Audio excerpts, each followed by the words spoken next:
S ವೀಕ್ಷಕರೇ, especially ವಲಸೆ ಕಾರ್ಮಿಕರು ಈ ಬೀದರು, ಯಾದಗಿರಿ, ರಾಯಚೂರು ಎಲ್ಲ ಕಡೆಯಿಂದ ಬರ್ತಾರೆ. ಬೆಂಗಳೂರಿಗೆ ಕೆಲಸ ಹುಡ್ಕೊಂಡು ದೊಡ್ಡ ದೊಡ್ಡ ನಗರಗಳಿಗೆ ಬರ್ತಾರೆ. ಅವ್ರಿಗೆ ಉಳ್ಕೊಳ್ಳೋಕ್ಕೆ ಸಹ ಸರಿಯಾದ ಜಾಗ ಇರ್ತಿರ್ಲಿಲ್ಲ. ಅಲ್ಲಲ್ಲೇ ಶೆಡ್ ಹಾಕ್ಕೊಳ್ಳೋರು, ಅಲ್ಲೇ ಪಾಪ ರೊಟ್ಟಿ ಮಾಡ್ಕೊಳ್ಳೋರು ಅಂಥವ್ರಿಗೆ ಕೂಡ ಈಗ ಸರ್ಕಾರ ಒಂದಷ್ಟು ವಸತಿ ಯೋಜನೆಗಳನ್ನ ತಂದಿದೆ. ಅಂದರೆ ತಾತ್ಕಾಲಿಕ ವಸತಿ ಯೋಜನೆಗಳು. ಅವ್ರು ಯಾವ್ಯಾವ ನಗರಗಳಲ್ಲಿ ಕೆಲಸ ಮಾಡ್ತಾರೆ ಅಲ್ಲೇ. ಮುಂಚೆ ಅದು ಬೆಂಗಳೂರಿಗೆ ಸೀಮಿತ ಆಗಿತ್ತು. ಆದರೆ ಸಂತೋಷ್ ಲಾಡ್ ಅವರು ಸಚಿವರಾದ್ಮೇಲೆ ಇಡೀ ರಾಜ್ಯಾದ್ಯಂತ ಈ ರೀತಿಯ ವಸತಿ ನಿಲಯಗಳನ್ನ ಮಾಡ್ತಿದ್ದಾರೆ. ಫೇಕ್ ಕಾರ್ಡ್ಗಳನ್ನ ತಡೆಗಟ್ತಿದ್ದಾರೆ. ಆದರೆ ಈ ಕಾರ್ಮಿಕರಿಗೆ ತುಂಬ ಜನ ಅನಕ್ಷರಸ್ಥರಿರ್ತಾರೆ. ಅವ್ರಿಗೆಲ್ಲ ಹೆಲ್ಪ್ ಮಾಡೋಕ್ಕೊಬ್ರು ಹೆಡ್ ಬೇಕೇ ಬೇಕಲ್ವಾ? ಅಂಥ ಒಬ್ಬ ಹೆಡ್ ಜೊತೆ ಇದ್ದೀವಿ. ಅವ್ರಿಗೆ ನಿಜಕ್ಕೂ ಕಾರ್ಮಿಕ ಇಲಾಖೆ ಸೌಲಭ್ಯಗಳ ಬಗ್ಗೆ ಗೊತ್ತಾ? ಅವ್ರನ್ನೇ ಕೇಳೋಣ. ಸರ್, ನಿಮ್ಮ ಹೆಸರು? ಪಂಚಾಕ್ಷರಿ ಅಂತ. ಏನು ಮಾಡ್ತೀರಾ ಸರ್ ನೀವು? ನಾನು ಕನ್ಸ್ಟ್ರಕ್ಷನ್ ಇದರಲ್ಲಿ ಸೂಪರ್ವೈಸರ್ ಥರ ಕೆಲಸ ಮಾಡ್ತಾ ಇದ್ದೀನಿ. ಓಕೆ ಸರ್, ಕನ್ಸ್ಟ್ರಕ್ಷನ್ ಅಂದರೆ ಈ ಕಾರ್ಮಿಕ ಇಲಾಖೆಯಲ್ಲಿ ಕನ್ಸ್ಟ್ರಕ್ಷನ್ ವರ್ಕರ್ಸಿಗೆ ಸಾಕಷ್ಟು ಸೌಲಭ್ಯಗಳಿದೆ. ಅದ್ರ ಬಗ್ಗೆ ಗೊತ್ತಿದೆಯಾ?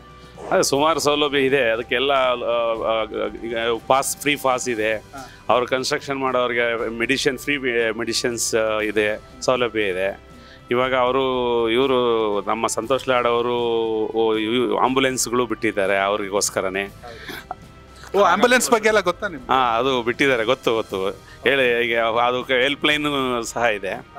ಅದರಿಂದ ಅವ್ರಿಗೆ ಅನುಕೂಲ ಆಗ್ತಾ ಇದೆ. ಇಲ್ಲ, ನಿಜ. ನಿಮ್ಮಂಥವ್ರಿಗೆ ತಲುಪಿದ್ರೆ ಅದು ಎಲ್ಲ ಕಾರ್ಮಿಕರಿಗೆ ತಲುಪುತ್ತೆ. ಆದಷ್ಟು ನಮ್ಮ ಕೆಲಸದ ಲೇಬರ್ಗಳಿಗೆ ಆದಷ್ಟು ಇದನ್ನೆಲ್ಲ ತಿಳುವಳಿಕೆ ಕೊಡ್ತೀವಿ.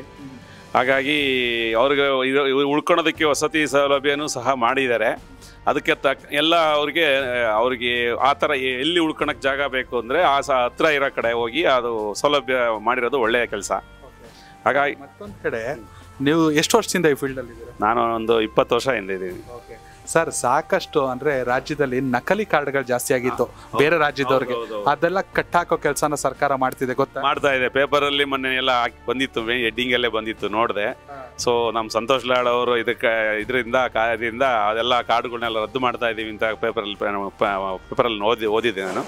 ಈಗ ನಿಮ್ಮ ಮೇಲೂ ಜವಾಬ್ದಾರಿ ಇದೆ, ನಿಮ್ಮ ಟೀಮಲ್ಲೂ ಇರ್ತಾರೆ ಒಂದಷ್ಟು. ಹೌದು, ಇರ್ತಾರೆ. ನಾವು ಅವ್ರಿಗೆ ಆದಷ್ಟು ನಾವು ಅದನ್ನೆಲ್ಲ ರದ್ದು ಮಾಡೋಕ್ಕೆ ಇದು ಮಾಡ್ತಾ ಇದ್ದೀವಿ. ನಮ್ಮ ಆದಷ್ಟು ಕನ್ನಡದವ್ರಿಗೆ ಆದ್ಯತೆ ಸಿಗಬೇಕು, ಇದರಲ್ಲೆಲ್ಲ ಸೌಲಭ್ಯ ಸಿಗಬೇಕು. ನಮ್ಮ ಕರ್ನಾಟಕ ರಾಜ್ಯದಲ್ಲಿ ಈಗ ಕನ್ನಡದವ್ರಿಗೆ ಆದ್ಯತೆ ಸಿಗಬೇಕು. ಮತ್ತೊಂದು ಕಡೆ ಸರ್, ಈ ಕಟ್ಟಡ ಕಾರ್ಮಿಕರ ಮಕ್ಕಳಿಗೆ ಈ ವಸತಿ ಶಾಲೆ, ಈ ಮೊರಾರ್ಜಿ ದೇಸಾಯಿ ಶಾಲೆ ಏನಿತ್ತು ಅದೇ ರೀತಿ ವಸತಿ ಶಾಲೆಗಳಾಗಬೇಕು ಅಂತ ಕೆಲಸ ಮಾಡ್ತಾ ಇದೆ ಸರ್ಕಾರ. ಇನ್ನೂ ಆಗಿಲ್ಲ ಅದು. ಅಂದರೆ ಎಷ್ಟು ಅನುಕೂಲ ಆಗುತ್ತೆ ಪಾಪ. ಎಲ್ಲೆಲ್ಲೋ ವಲಸೆ ಹೋಗ್ತಿರ್ತಾರೆ. 2 ವರ್ಷ ರಾಯಚೂರು ಮಕ್ಕಳಿಗೆ ಓದೋದಕ್ಕೆ ಕಷ್ಟ ಇರುತ್ತೆ, ಸ್ಕೂಲ್ಗಳು ಕಳ್ಸೋದಕ್ಕೆ ಆಗಲ್ಲ. ಆ ವಸತಿ ಶಾಲೆಗಳು ಇದ್ರೆ ಅಲ್ಲಿಗೆ ಅಲ್ಲಿ ಹೋಗ್ಬಿಟ್ಟು ಸೇರಿಸ್ಬಿಟ್ರೆ ಅವರು ಲೈಫ್ ಲಾಂಗ್ ಅವರು ಓದೋವರೆಗೂ ಅಲ್ಲಿ ಓದ್ತಾರೆ. ಅವ್ರ ಲೇಬರ್ಗೆ ಅವ್ರಿಗೂ ಸ್ವಲ್ಪ ಕಷ್ಟ ಅನುಕೂಲ ಆಗುತ್ತೆ. ಹೇಗೆ ಅನ್ಸುತ್ತೆ ಸರ್ ಈ ಕಾರ್ಮಿಕ ಇಲಾಖೆ ಕೆಲಸಗಳ ಬಗ್ಗೆ? ಸಂತೋಷ್ ಲಾಡ್ ಅವ್ರ ಕೆಲಸ ಒಳ್ಳೆ ಕೆಲಸ ಮಾಡ್ತಾ ಇದ್ದಾರೆ. ಸಂತೋಷ್ ಲಾಡ್ ಅವ್ರಿಗೆ ತುಂಬಾ ಧನ್ಯವಾದಗಳು. ಒಳ್ಳೆ ಕೆಲಸಗಳು ಆಗ್ತಾ ಇದ್ದಾವೆ. ಈಗ ಸಂತೋಷ್ ಲಾಡ್ ಕೆಲಸ ಏನೋ ಚೆನ್ನಾಗಿ ಆಗ್ತಿದೆ, ಆದ್ರೆ ಅಧಿಕಾರಿಗಳು ಸರಿ ಇರಲ್ಲ. ಅದೇ ಹೌದು, ಅದು ಮೇನ್. ಅವ್ರು ಏನೇ ಮಾಡಿದ್ರು ಇಲ್ಲಿ ಮಧ್ಯವರ್ತಿಗಳು ಇದಾರಲ್ಲ, ಅಧಿಕಾರಿಗಳು, ಆಫೀಸರ್ಗಳು, ಇವರು ಸರಿಯಾಗಿ ಎಲ್ಲದನ್ನು ಅನುಕೂಲಗಳನ್ನ ಇದಕ್ಕೆ ಲೇಬರ್ಗಳಿಗೆ ತಲುಪಿಸಲ್ಲ, ಸರಿಯಾಗಿ ಕೆಲಸಗಳು ಮಾಡಿಕೊಡೋದಿಲ್ಲ. ಅದು ಸ್ವಲ್ಪ ಕರೆಕ್ಟಾಗಿ ಆಗಬೇಕು. ಅದನ್ನೆಲ್ಲ ಸರ್ವೆ ಮಾಡಬೇಕು. ಕನೆಕ್ಟ್ ಕರ್ನಾಟಕ, ಇದು ನಿಮ್ಮ ನೆಟ್ವರ್ಕ್.